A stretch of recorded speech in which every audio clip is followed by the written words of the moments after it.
Judicial কু করে শেখ হাসিনাকে কিভাবে বাংলাদেশের প্রধানমন্ত্রীত্ব থেকে সরানো যায়।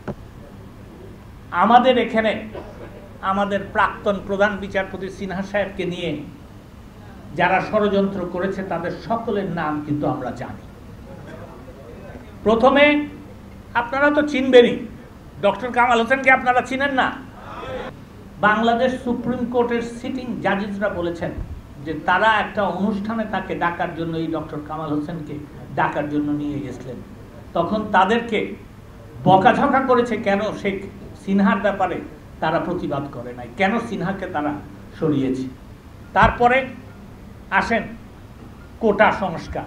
এই আন্দোলন যাতে চলমান থাকে, এই আন্দোলনে ঘোলা পানিতে যাতে মাছ শিকার করা যায়, সেই জন্য এই কামাল হোসেন, এই ইউনুস, এই খালেদা জিয়ার যারা সহচরী তারা কিন্তু এইটার মধ্যে দিয়ে নাক গলানো শুরু করেছে।